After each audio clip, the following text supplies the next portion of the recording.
Hello and welcome to Property Matters, a programme of looking at the property world and everything about it that's designed to be of interest to people who have an interest in property. Property Matters is sponsored by Fairview International and, of course, Town and Country Property Auctions London. From leases to loan to value, there's never a week where property's not in the news for some reason or another. And as always, we'd love to have your comments on our programme as we talk about the various subjects today. Please comment in the video below. And also, if you'd like to email us, it's propertymatterstv@gmail.com. Joining us, as always, of course, is my trusty sidekick in all matters property. It's Joe Joshi. Property, as you know, is a passion of mine. I could talk to you and talk to everybody else until the cows come home. So excellent, excellent, and there's some excellent stuff in our program. I hear you lined up, I'm sure, and I wouldn't be any surprise if there's any graphs and charts because I know you love them. Oh, absolutely. We're full of it today, as always. And we have a special guest, Joe, of course, which I'd love you to introduce to everyone. Yes, it's a really great pleasure and a privilege, to be honest with you, to have Guy Charrison join us today. Guy has as much experience as I do, but perhaps a little bit more in the detail, as they say, than the chat. I'm probably good at the chat, and he's probably good at the detail. But Guy's been around as long as I have in the property game, and such a privilege to have him on board. There's some areas that I wanted Guy to come and help us with. You probably heard me a number of times talking about alternative investments and ideas that I think people should consider, and I really want Guy to do that. We'll save that for a bit later on, but welcome, Guy, and really appreciate you coming. Thank you very much, Joe. And of course, Guy, welcome. You are actually in North Carolina, and you are indeed, yes. 5 hours prior to us, so it's That's 5 right. hours earlier, and so it's early in the morning for you. Absolutely. But good morning to everyone. Thank you very much indeed for coming on and joining us, particularly at such an early hour on a Sunday. So thank you for that. Let's have a look at some of our news stories this week. Got some really interesting stuff for you, and it's always interesting, as we do every month, to take a look at the Zoopla UK House Price Index. It comes out every month. This is the February information published this week on the 23rd of March. And what we saw for February is that prices grew 4.1%. Demand for homes, this is what they're calling the race for space, everybody. So we've got 13% demand increase, but a 13% fall in the supply of property. So this is obviously, as we've said several weeks in a row now, fueling prices, but it is surely causing a problem for people looking to invest funds, because why would you put it anywhere else other than in property when you're growing by 4% a month? Yeah, I think I'll take that one on board, Paul. I've always said, and time again, I'm sure Guy will either add to it in a short time, but property is undoubtedly the best form of investment there exists. It's the safest. There is the old sort of bricks and mortar and safest houses terminologies that come to my mind. But the reality is that no matter what happens, people will always feel that they can go and touch, feel, see what they've actually bought, and that's the key thing. And considering where we've been throughout this last year and through the pandemic, where all the people have been wondering and worrying about where it's going to be, house prices and building has continued to sustain the stability of the country. And the Prime Minister has continued to say that he wants to build his way out. And as you probably know, traditionally, back in the old days, when we went into recessions, if successive governments always build their way out. And the United Kingdom is fantastic for doing that. And I'd be interested to see what Guy's thoughts are on that. Well, I think one of the interesting things about, and obviously 4.1%, that's just 1 month, and that doesn't make a year, of course. But it's the change of what people are looking for. I think it's quite interesting here. I know many of your viewers will be buy-to-let investors, but a lot of this is driven by people looking to move home. They've reevaluated during the pandemic, and I know last week's show you were talking about the ripple effect, and I was thinking about that afterwards, and I was thinking, we always have the ripple effect. People move out, and we all know, the sort of towns that we work in where people progress to, but it's not like that anymore. The ripple effect it overflows 3 or 4 ripples, and people are moving considerably out. Last week you touched on people moving to the north. And I know the figures that came out have shown that the northern prices have done extremely well. Indeed. Right. So we've got a budget spike as a result. So basically, people have got even more opportunity to now take advantage of that stamp duty holiday. So there's more people getting involved that have come to it late, but there's still the lack of supply. But what's happening is, interestingly, is we're getting a new two-tier system. So we're finding that houses are taking 20 days less to sell than flats. So a house, a two-bedroom house with a garden, 42 days, over 60 days now for a flat to sell. So it does make you wonder what all those developers that have done all these one-bedroom studio flats all around the country are thinking, as everybody wants a two-bedroom so they can have an office. Well, I think that's really interesting, Paul, and it would be interesting if you could analyse it down even further. If you get the ground floor masonette with the garden, I'm sure they're still selling well. So that really means that some of the sort of top floor flats without any garden, without any communal space, are probably taking even considerably longer to sell. And I think the difference in the price growth is quite interesting. And also the differential on price. So it's saying in this report that the house prices are going up by 4% and a bit, but the flat's only just under 2%. So that's proving what you're saying. There's just not a lot of love for second and third floor or higher flats. Yeah, that's right. Primarily, Paul, that's because obviously we've gone through this pandemic, and as Guy said earlier, we've adjusted and rethinking our strategy of how it is. And of course, the garden has all of a sudden, and the open space has become very, very important. It's become almost at the top of the list now. So as rightly Guy says, that ground floor masonette with a garden is probably going to be selling far quicker than perhaps originally. Now, there was a time in the marketplace when gardens actually became a bit of a pain.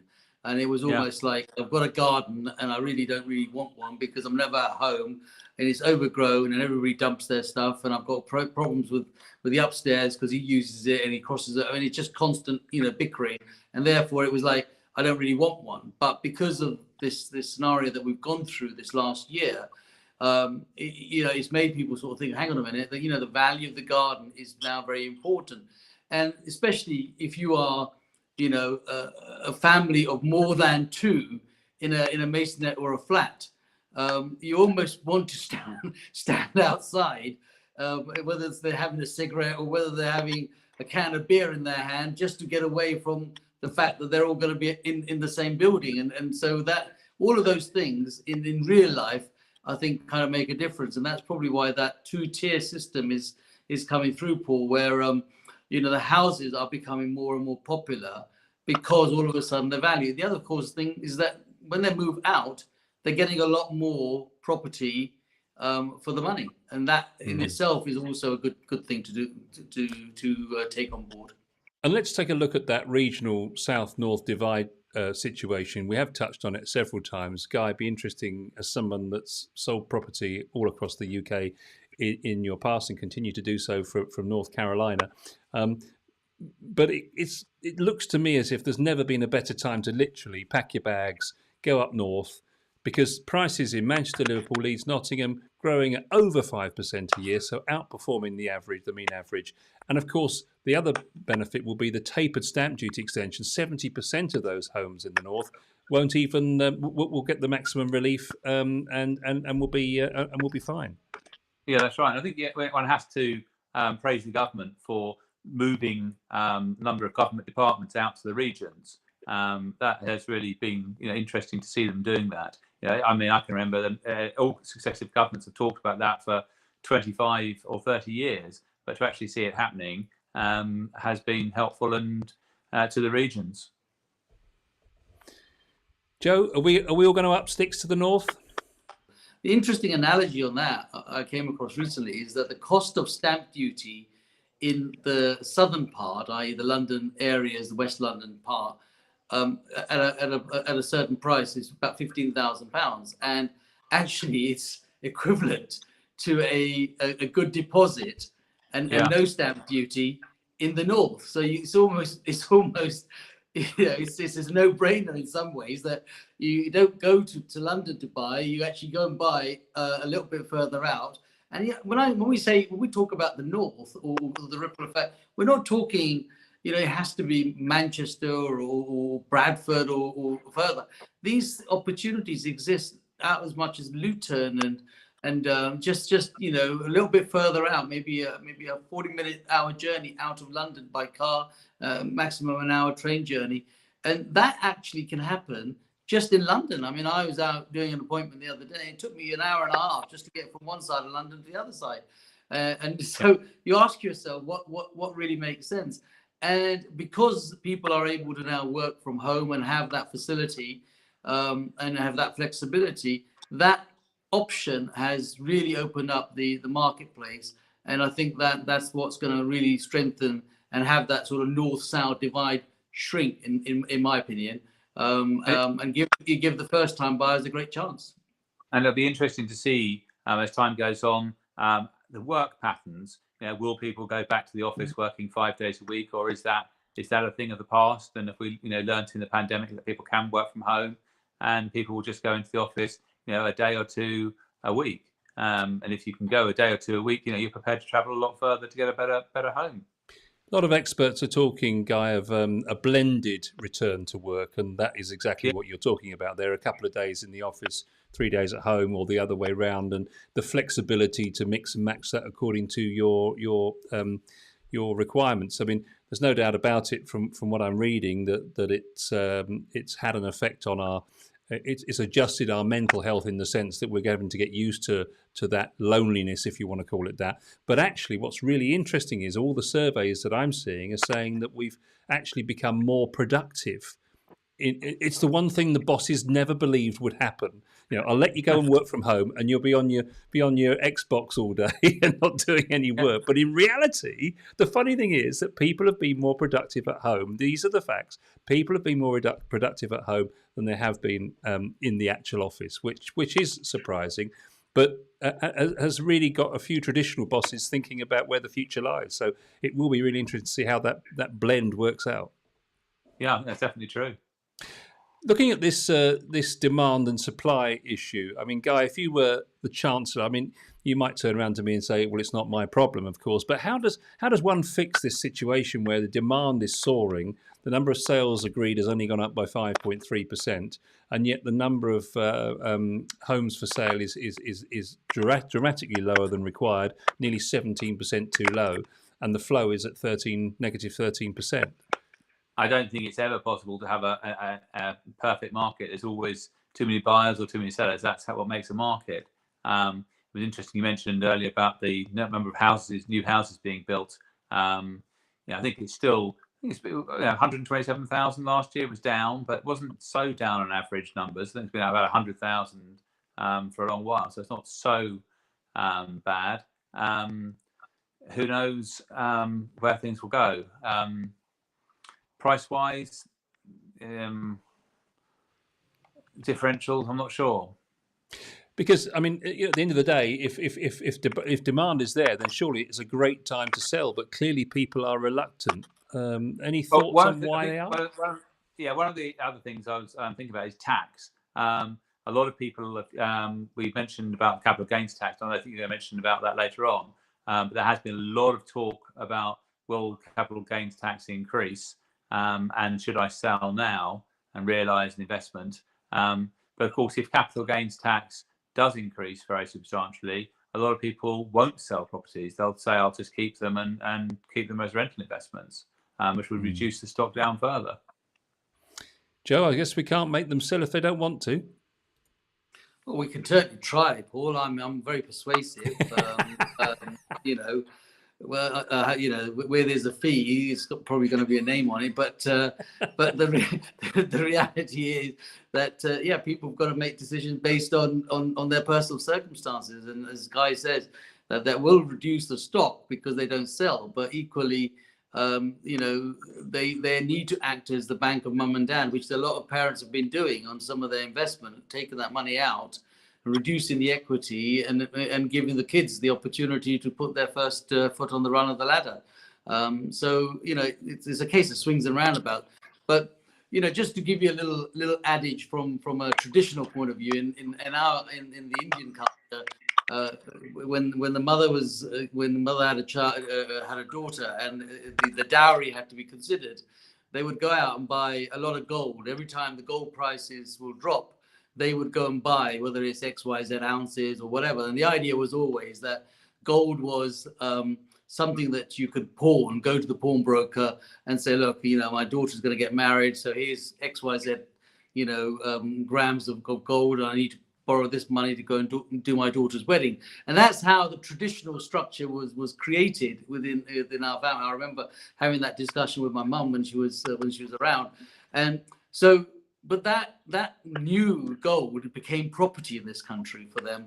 So people buy property, they use the same thing, they build the asset, they can go to the bank at any time, look at maybe securing a loan against it. And if you've ever been to an Indian wedding, they'll definitely need a big loan, because it's 500 people to a function and a couple of £100,000. So I'm trying to save hard. I've got 2 of them at home, so I'll have to see what happens. They might be at home for a long time, Joe. Yes. Maybe one of the reasons they're not selling is they're holding on to them, because looking at these figures here, in the last 6 months, you've been able to make over £3,500 on even on the average house price. So it really is the old adage, isn't it, that there's nothing safer than bricks and mortar. It 0.5%, broadly speaking, 0.5% every month. So 6% a year, which you cannot get a return on anywhere else. I don't think of anything of that nature. Compared to 0.5% a year in a bank. Yeah, exactly. Crazy. And soon the banks are going to be charging you to keep their money in the bank, because they can't afford to even pay you the 0.5% guy. Yeah, that's right. Guy, if you're a developer and you've built all these studio flats all over London and all over the southeast, and they're going up by 1.9% and nobody wants them, would you be worried about the financial year's reporting? Probably I would be, because their model is it'd be okay if you were a small developer. You could probably refinance them at a low cost and keep them as buy-to-lets. But for the large developers who have got basically business where they need to conveyor belt business, as you might say, they need to keep putting things in to bring along the stock. I think they would be worried. But I think the saving grace for them is the incentives that the government have given for buyers, and that's the biggest incentive that's keeping that end of the market alive. Yeah, I suppose you could argue, Joe, that at the end of the day, it doesn't really matter whether you buy a 1-bedroom or a studio. You're on the property ladder. You've got your first foot on the ladder, haven't you? The key, Paul, has always been, getting that foot on the first run of the ladder. But when buy-to-lets came in, which is probably now about 20 years, I think, give or take, when buy-to-let actually came in. Prior to that, it was always the case of how many members of the family can you actually buy a house in? I mean, I know from a cultural point of view, would bring the whole lot down and say, right, everybody's going to get one, because that was our buy-to-let scenario at the time, and we all lived in the same place. Traditionally, the family would stay, but everyone that was of an age would go out and buy one, and then that was going to be rented. Obviously, they must have learned from the Indians that these guys are out there doing this buy-to-let business. We might as well get into it, and they just joined the bandwagon in terms of the buy-to-let. But it's important for everybody and every young person to get a chance to be putting their foot on the run of the ladder, and it makes a big difference, obviously, where it is. In London, studios will just go out flying, because even just get a piece of London is a good thing. And that may not be the same thing sort of outskirts, especially when we've covered this before. People now want another room or another space or an area where they can maybe have a study area or potentially work from home and have that desk and so forth. And that is going to be tough in the old sort of 1-bedroom studio type of properties that were there. I guess the poor old buy-to-let landlord guy is under the cosh again, really, because I mean, if people aren't buying the places at the outset, the 1-bedrooms and the studios, then it goes to say also, therefore, that as someone that's trying to let one of those properties, there's probably going to be a fall in demand for them as well. Well, certainly, I think in central London, there's been a lot more landlords than there have been tenants for the first time. A lot of that's to do with not people coming in from abroad on short-term contracts, which they've not been doing. I want to just go back, Paul, if it's okay. We talked about the new builds and the incentives with the Help to Buy. I think what that does, has created, is a secondary market for properties that you might still consider new, but they're not brand new. You know, year-old, 2-year-old flats, and they are worth considerably less than a brand new property because of the incentives. Again, another reason why governments should know best not to be mucking around with markets, but of course, all chancellors like to, of all persuasions. Moving on to tax day, which was the 23rd this week. So this is the date that we were all looking at with bated breath. Many people say it's turned out to be a damp squib, to be perfectly honest, because there wasn't a lot announced, really. Capital gains tax not to be touched, stamp duty, land tax not being touched. Can we breathe a sigh of relief? I think we can, because there was a lot of talk about capital gains tax, but we all know eventually the amount that's been spent in the last year or so has to come from somewhere, and I'm afraid it always seems that property is an easy touch, and it does worry me that taxes are becoming pretty high on property, and that is going to affect the quality of the property in the letting market. Why would you want to invest in your property if you're not going to get the returns? And the tax levels are becoming on the high side. Government's given a little bit more detail about how they're going to start taxing the large property developers for the cladding crisis, which was highly expected anyway. They're closing another loophole for holiday lets, which I'm sure you're both well aware of and not partaking in, of course, which is buying a second home, pretending it's a holiday let, and then basically getting it for business rates because it's a business, and then claiming the business relief and therefore paying hardly any tax, as opposed to what you would normally do with a second home, which of course is to pay the council tax. So that's going to be closed, and I don't think we've got any dispute on that, have we, gents? No, I can't believe you're even intimating that, Paul. How could you even think about that? I mean, we're honest, Gov. You know what I mean? So, upright gentlemen. Absolutely right. Absolutely right. And of course, he's also simplifying IHT, inheritance tax, as well, taking out a lot of the paperwork for the lower value estates. And of course, he's also kept the 325 threshold in the last budget, so he's kept that the same. So I guess there'll be a little bit more in the pot for those inheriting as the months and years go by, which we can't really complain about, can we? The only thing is, I think the middle. I was going to say, Joe, I think the middle classes always get caught there because the very super wealthy have got expensive accountants and can afford to deal with inheritance tax in a different way. The people at the bottom are selling an ordinary house; they're out of inheritance tax. So it's the middle people that really need to be more worried.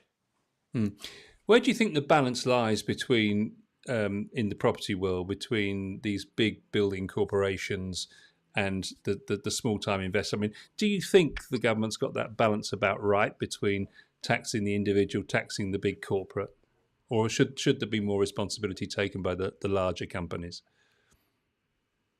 Well, I think it's always going to be. It depends which side of the fence you are, Paul. If you're on this on one side, sort of saying, well, look, these companies are taking and making lots and lots of profits, so they should be the one that should be paying out. And then, of course, the other side of the coin is that those companies are now gradually shrinking too. They're shrinking in a very clever way. When I think back to the number of, I was walking through the local high street only yesterday, and I couldn't believe how much of a ghost town it's become, considering all the household names that I grew up with are pretty much gone, of recent times and things. And so they've changed their infrastructure a lot, and some of them are not paying perhaps what they could be or should be paying. And that then is going to fall, that burden is going to fall on the ordinary guy. Because that's an easier target because we need to sort of live and breathe, and the government knows that, and they know that's where the bill would go.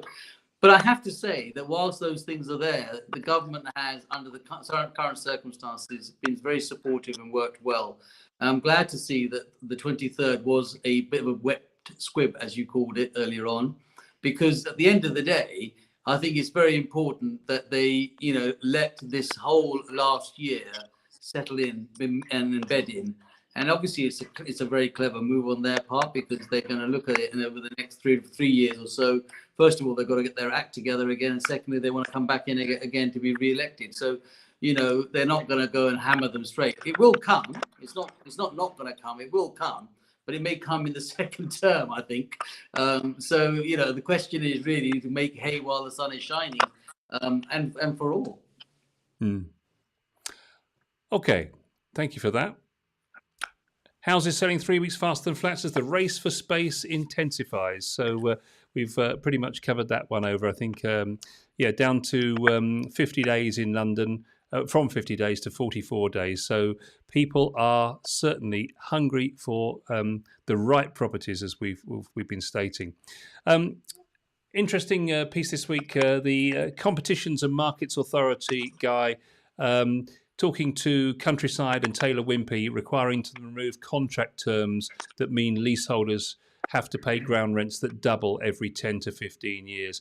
Can you just give us a bit of background? This is an area I know you know quite a bit about, so it's a great reason to have you on the show, because clearly there isn't the money in owning freeholds that there seem to be, or the government doesn't want there to be, because you might think that actually a builder's thinking, well, actually, I'll give a better deal at the front end, but then when I've sold you something, I'll then get the money back in a regular renewable payment on the basis of a lease.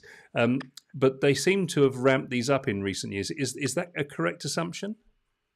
Yeah, it's quite interesting. So when we talk about leases or leasehold property, we always think of flats, maisonettes. We don't really think of houses. And a lot of these ones where there have been issues have actually been houses. So we shouldn't forget that. And the rules for enfranchisement for extending your lease are very different for houses than they are for flats. But some of the terms, when the ground rents have become extremely aggressive, going up every 10 years. If you think of a traditional property, 99 years or 125, and by the way, the 99-year lease, how that first came around, it was a tax position. It was easier to give a 99-year lease as a benefit for tax for the freeholder. That's why it was done. But 99-year lease, maybe £100 a year ground rent, doubling every 33 years. So that's not too onerous. But the houses that have been sold, particularly in the north of England, on leasehold with high ground rents, really have been a lot to do with the change in the legislation that's been proposed. They're talking about increasing all leases. At the moment, if you extend your lease, and if you do it statutory, so if you do it through the rather than by arrangement, you can extend your lease by an additional 90 years, and the ground rent goes to peppercorn. I always remember being told off many years ago by a lawyer when I was just a young estate agent, and I said, "Oh, peppercorn is nothing," and he barked down the phone at me. Boy, I can tell you that peppercorn isn't nothing. Peppercorn is a peppercorn. The freeholder can demand a peppercorn, and they can put anything else, and they could put anything else in there. They could put a rose petal or whatever they wanted to in the lease. But now the new legislation being proposed is to extend the lease to a new 990-year term with peppercorn ground rent. One of the things I've thought about is common hold. Do you remember going back, Joe, 25 years ago, and Paul, common hold was something which was talked about. It was going to be the new wonderful thing. It was going to fix all the issues with leasehold. And I think it's only about three blocks have ever been sold common hold. But the government is looking at bringing common hold back. And I actually see some attraction of common hold, where the lessees own jointly the freehold. And it's quite popular in Europe as well, isn't it? In the States. Yes, yeah. I think it's popular everywhere apart from the UK, really. So what's going to happen with the legislation? That's the question. So first of all, people think, well, it's going to benefit the lessees, and that's what all of the politicians are hoping for. And I think, obviously, that would be nice. But in reality, what happens with these things, in my experience, is it often benefits the freeholder. And already I've seen some evidence of that. In a sort of bizarre way, I was speaking to a freeholder this morning who was telling me that he's had inquiries on properties where there are well over 100 years left on the lease. The one in particular he was mentioning had 102 years left on the lease, had nothing particularly onerous with the ground rent. It was £250. It wasn't one of the RPI ones or anything like that. It was fairly bog standard, should have no problem selling it, and the lender had refused to mortgage it. And so he was approached as the freeholder, need to do a lease extension. And funny enough, they had mentioned the 990 years and they wanted it to go to peppercorn. Obviously, the lawyer had been reading the possible legislation. So what's going to happen in reality is that freeholder is going to be charging a premium for that because he's obviously going to lose the income over those years and extend the lease. And he's going to get a premium now rather than probably waiting. Traditionally, he would have expected to wait 20 years for that investment to have any chance of maturing from his point of view. So again, it should move towards the lessees, the government's proposal, but in reality, in that case, it's already moving towards the freeholder. Is this a process of these quite aggressive contracts? Are they really common? I mean, because to me, it's the old thing about read the small print. Why would you sign if you're not comfortable with the situation? But is it the case that just about wherever you go for something like a new build now, that's what you're going to have to, up until this new proposed legislation at least, that's what you were going to be facing? Well, I think a lot of the aggressive leases, if we're going to call them that, particularly in relation to ground rents, have been in more recently issued leases. They're not leases that were going back 10, 20, 30 years. They've been, well, say within the last 10 years. I think developers have been unreasonable. Now, have purchasers been unreasonable by buying something? I don't blame the purchaser, but I do think that the conveyancing lawyer acting for the purchaser has got some questions to ask. More recent times, they're aware with the Council of Mortgage Lenders, they can't accept those for mortgaging purposes. But up until then, they were put under a lot of pressure. And I know for a fact that there were some of the large developers that were going around to lawyers and saying, we'd love you to be on our panel. And of course, we're going to send you a lot of work. And of course, whether they said it or whether it was just inferred, don't cause us any problems. See these sales go through. And I do think that lawyers have got some liability. A number of lawyers I've spoken to, of course, they like to blame the surveyors. But in reality, I of course want to defend, as a chartered surveyor, I'd like to defend the surveyors. But the surveyors should look at these things as well in reality. But certainly, I think the buyers' lawyers have a liability that I would be questioning. Do you think this is a way for them to, obviously it's a recurring revenue for them, so it's a nice steady stream of income, but do you think it was a case of, well, we'll be able to keep the initial purchase price down lower to be more attractive to buyers and we'll recoup it through this recurring revenue? Do you think there's an element of that, or is that me being marginally? naive? I don't think those prices have been particularly, I wouldn't say if you were getting a 10% discount because you're buying something with an onerous lease, that's one thing. But I think they were people paying full market value, so I don't think there was that. But I think what they do is they then package up the freehold and they'll sell that on to a third party. In most cases, the developer is not interested in keeping the ground rent investment. They'll sell that on to a specialist investor, probably 20 times the ground rent income or something in that order, depending on various other issues within the lease. But that's, you suddenly got another. It's like if you've built in a state of, say, 25 houses and you've managed to sell them on these leases, which they've done, say, primarily in the north when they've done this. It's like then having another house free at the end, isn't it? Yeah, absolutely. Yeah. How difficult is it to? Sorry, Joe, go on. Go on. No, I was just going to say that it's really the two areas that I'm glad guys touched on there was the legal side and the surveillance side, and of course the buyers who actually buy. People buy property, don't often look at the small print, Paul, because their excitement and enthusiasm is about ownership. This is their wish, their dream come true. They've actually finally managed to purchase. They rely heavily on the lawyer that they actually tend to bring on board to guide them. That's what they pay them for. And unfortunately, most people in the past have obviously just said, yeah, it's a standard lease, and it's got this and it's got that, and they sort of run over it. And it's not until later on in life, when it comes to bite you on the bottom, like now, where people are sort of saying, well, actually, I've got a short lease. What do I do? And the lawyer says, oh, there's nothing I can do about it.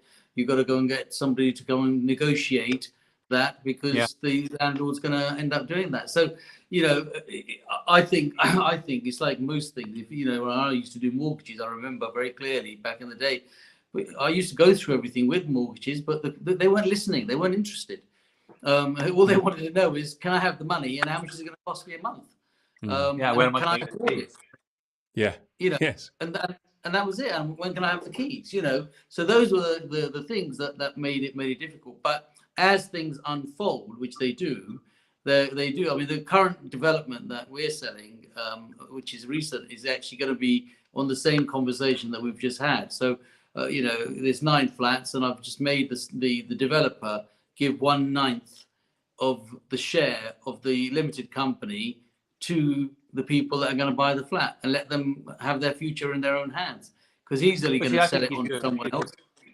Yeah, Joe, if you're clever, you can use that as a marketing. And I think buyers, particularly with all the stuff that has been known in the last year, I think buyers would pay more. If I was going to buy a flat in a block of 9, and you suddenly said to me, okay, you can pay for an extra 2,000, you get a 9th share of the freehold, I'd be very happy.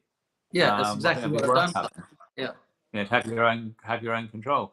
And the other thing is quite interesting about with length of leases. We've both been in this business for 40 years, Joe, and I know it must seem impossible, but we have.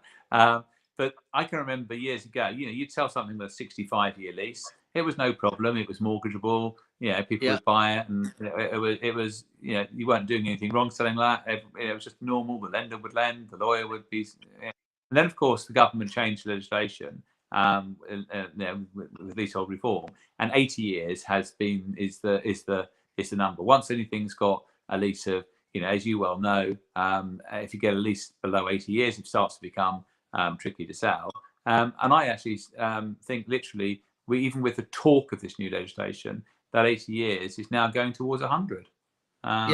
So again, it's funny how the legislation is almost working against what was thought of. So a lot of people who had very saleable properties with, say an 85 or a 90-year lease, now it's becoming tricky for them to sell them.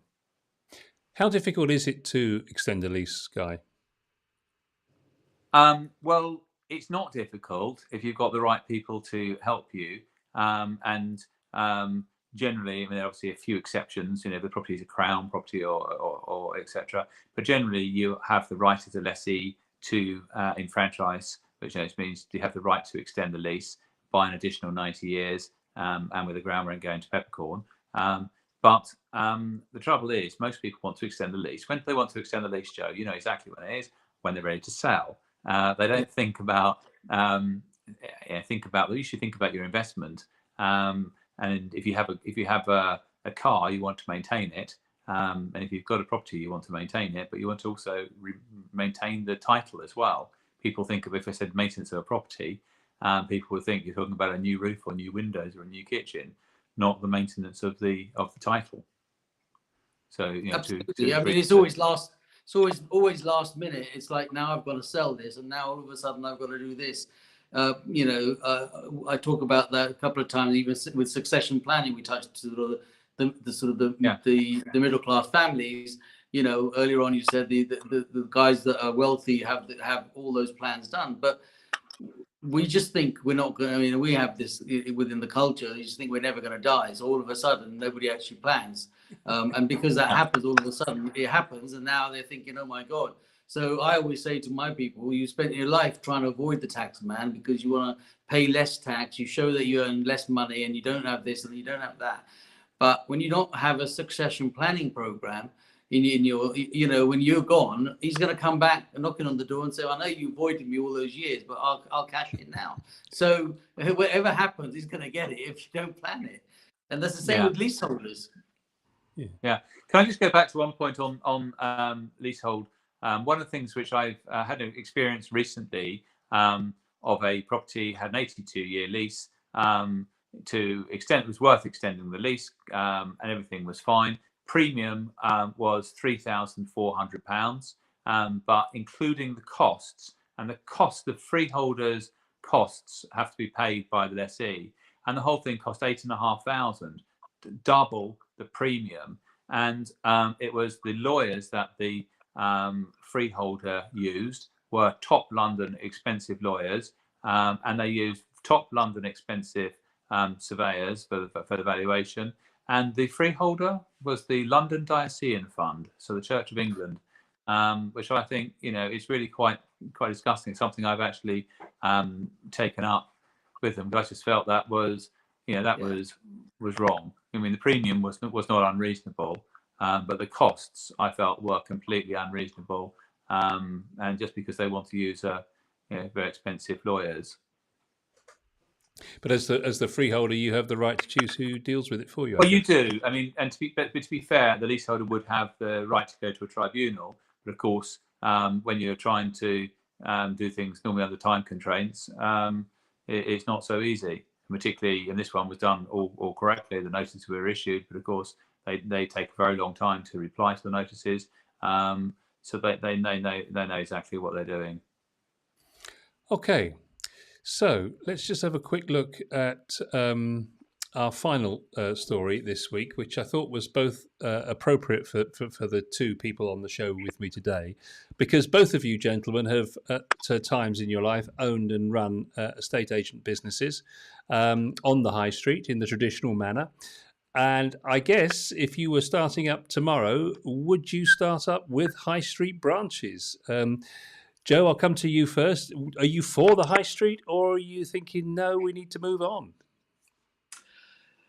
Paul, I went to the United States in the early 80s and found that the system that they had was way ahead of what we are still stuck with.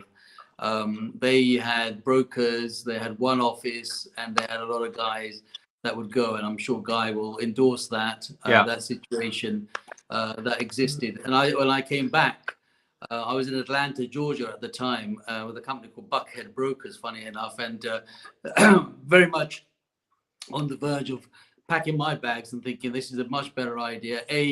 The fees and the commission that they got was far greater than the cry that we end up having here. But more than anything else, the system was just ahead of the time.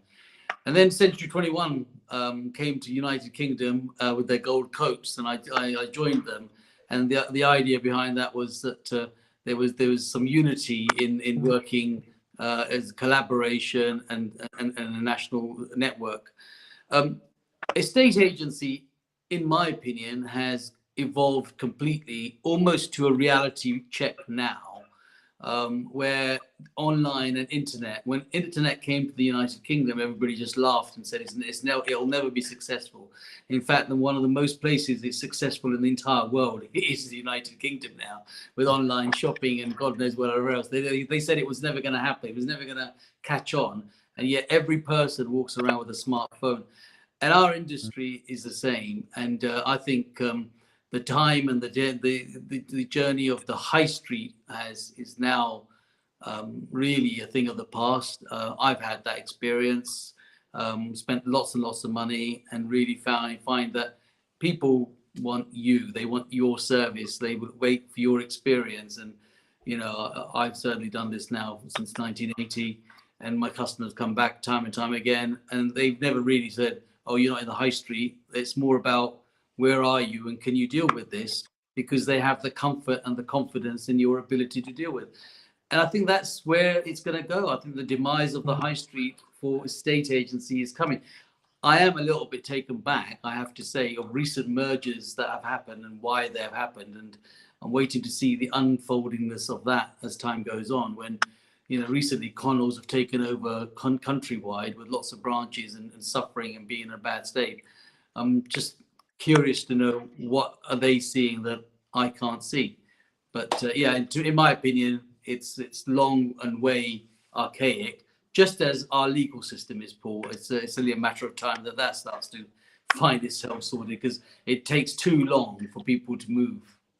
Just put some, before I come to you, Guy, I'll just put some perspective on this. Russell Quirk in the Property Industry Eye says that, broadly speaking, your average estate agency on the high street, obviously excluding places like Mayfair and central London, but generally speaking, it's about £11,000 a month to run a branch. And so therefore you've got to ensure your fees are over £132,000 a year to even begin to think it's worthwhile. There is a halfway house, of course. You could go on a first floor office and maybe halve those fees, of course, and not necessarily have a shop front. But how many people do in reality really come through the door and sit down like they did 20 years ago? What do you think, Guy? Where do you sit on this? Well, I think if I was opening up an agency today, I would not want a high street premises.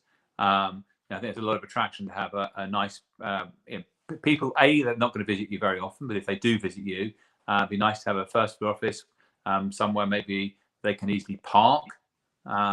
Otherwise, they're worried about, I've only got 20 minutes. I'm parked on a meter. I had a serviced office in Sunningdale at one time, and it was a very, very nice office. I always was very proud to invite clients to see me. We had a big boardroom there as part of the service office, which you could hire by the hour. And that was much more impressive to me for clients coming to see me than having a high street agency where people people don't always want, if they've got some business to discuss, they want to come in and see you in an open plan office in the front. I know one firm that have recently set up called Quarters in Wokingham, and very experienced estate agents, Nick Harris and Teresa Ling. They've actually opened up on a first floor, and they're doing extremely well and taking the upper end of the market. And I think they would argue, having had the choice, they prefer having a first floor office. I think what about the argument that it gives you the credibility, it gives you the trust in the public that you've got that established setup, because you're not going to have that if you're working on online or out of sight.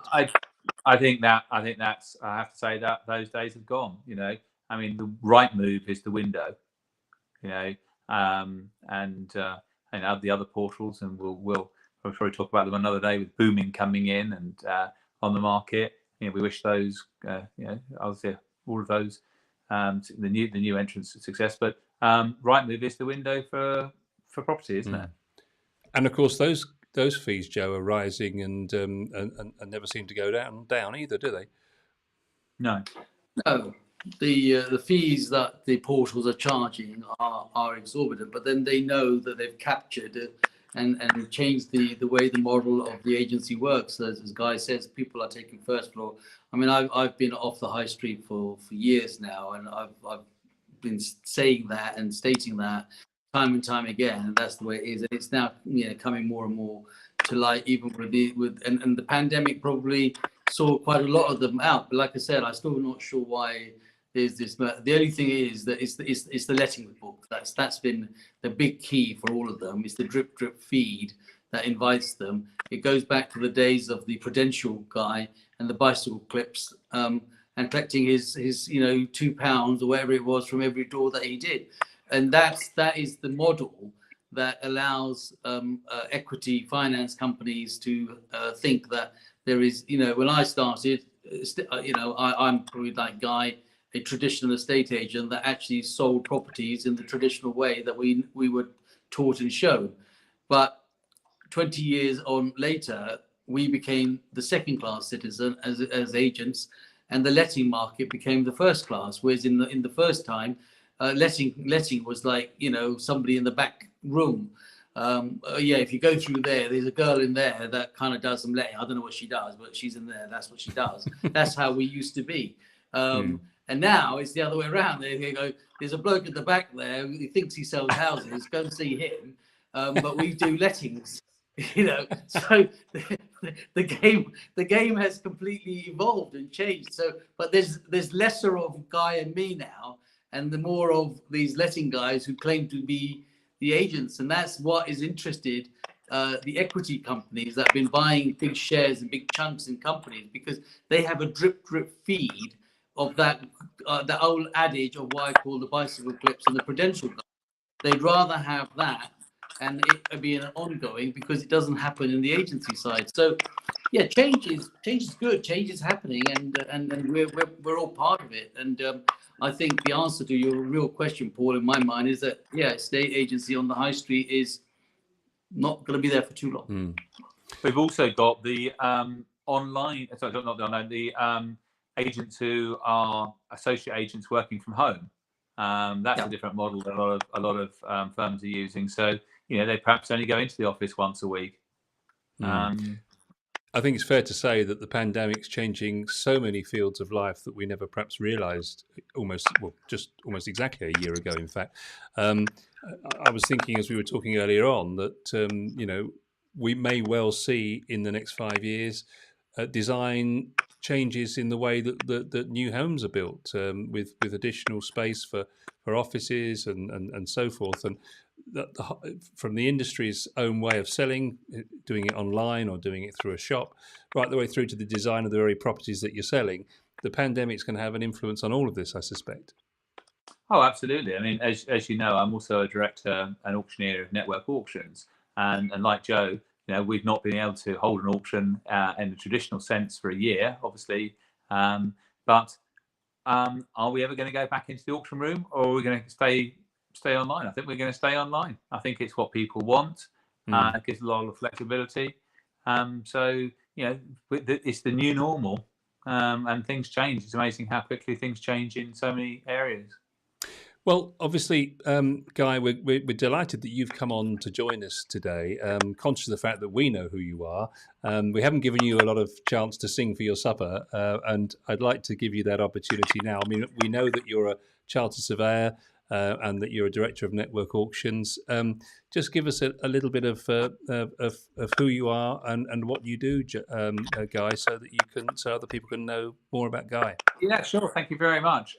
Well, I've been 41 years this year, and I'm very proud to say that. And I've been an active member of the National Association of Estate Agents, the RICS, and I'm a past president of the National Association of Valuers and Auctioneers. I'm actually also a fellow of ALA as well, so covering all of those. And what do I do? Well, I deal with various things in property, as well as my Network Auctions. I also have an interest in ground rents, which we've talked about, and in lease enfranchisement. But also, I'm very interested in life tenancies. Now, you very kindly put that up there. They're all saying sold, which is if I had put that up a week ago, only about 2 of them were sold. So it's a very active market. And what are life tenancies? Well, life tenancies gives people an opportunity to buy a house at a discounted price, where the occupiers live there rent-free for the rest of their life, and the occupier, the tenant, is responsible to maintain the property and pay for the insurance. So it really is an absolutely hands-off investment. A lot of people, expats, buy them. We get older generations buying them for younger family. I've got young couples buying them for their young children. So if I give you an example of one of the properties, one of the ones I've just sold is 15 Wadhurst Close in Bognor. That's a fairly standard modern house. So it's a nice, clean investment. It's a 2-bedroom terraced house worth a good 200,000 vacant, and we've sold that for 88,000. So how can you buy that for 88,000? You buy 100%. That's simply because, you know, the people are living there rent free for the rest of their life. So yeah, I think they are great investments. The only thing I can say, which is the uncertainty, is how long people will live. But that's always the uncertainty. But as they get older, the investment value increases as well. So that's worth considering. So even if you own one of these and the tenants were relatively young, so they were 65 years of age, and you decided that you wanted to sell it in 10 years and they were still alive, you're selling something that's got a lot more value. On average, we say the average increases. So as the life tenant has a birthday, your investment's going to increase by around 2% just because they've got a year older. So even if property prices didn't increase, you'll be doing well with these. I've been an active investor in these as well as bringing them to the market. They've been around. People think it's something new, but it's not. They've been around for a good 45 years. I know 2 families who've been actively involved in them for 45 years. And I just wanted to bring them to the market rather than just have them as a preserve of a few big PLCs and private family trusts. And do you have a website that people can go for more information? Thank you very much. GuyCharrison.com is my website. You can have a look on there. But I'm always happy to take a phone call. I think particularly with these, people like to have a chat and understand what they're all about. So 01344 851 007. Don't worry that I'm in America. You've let the cat out of the bag there. But it won't cost anyone any more to phone me on that number as a work phone. Isn't that a Bracknell code? I'd like to say Sunningdale, but Bracknell, yes. Of course. Yeah. Of course, my mistake. Oh, lovely. Guy, do you remember when Virginia Water had its own dialing code? I do. Yes. And when they brought it into the 01344, there was an absolute outrage. Yes, I can remember because I was living in Virginia Water at the time. So yes. Yeah, all of a sudden, everyone that was in Virginia Water became part of Bracknell, as you just rightly pointed out, Paul. Yeah. And brought it down to that level. my grandfather's telephone number was Wokingham 88. Wow. There you go. Yeah. Yeah, Wokingham 88. That's going back a few years. You can dial it now, but you won't get through. Unfortunately, he's passed away a long time ago. But I don't think you get through to anyone on Wokingham 88. You'd need at least another 4 characters after that, wouldn't you? Oh gosh, yes. I'm really glad you brought this subject on, Guy, with this life tenancy deal, because one of the things that I've constantly tried to sort of get across is that what I call, the grey hair brigade, they don't particularly want to be investing in leaky taps and doing the works, and there are opportunities there. My question to you really on that is that are there good tax benefits for these? Because I mean, at the end of the day, they bought this property outright, not going to get any income on it, other than the fact that perhaps one day either they'll pass it on to their children, grandchildren, or they may sell it if the person that is living there has expired their life and therefore it becomes vacant, and they might want to sell that. I mean, what sort of tax benefits or implications have you come across that might help or hinder this kind of? Okay, great question, Joe. I mean, there are no tax advantages over buying any other investment you have. When you realise it is subject to capital gains tax. But obviously, a lot of people do retain them and will let them. So, but one tax advantage there is that if you're a buy-to-let investor and you have other properties, you do not pay the additional 3% stamp duty. That's just a quirk of how the legislation is. It's not an avoidance scheme in any way. It's just how it is. So that makes quite a difference for people. Yeah, definitely. Well, it's a saving, isn't it, at the end of the day? So, yeah. Brilliant. Lovely. Guy, thank you so much. We've already used up an hour of your time. I know it's been highly. And thank you for asking me. I've enjoyed it. Lovely. It's been very educational, I'm sure, not just for Joe and myself, but also for everyone watching. So thank you for your time once again. Thank you, Joe, and we'll see everybody again next week at the same time.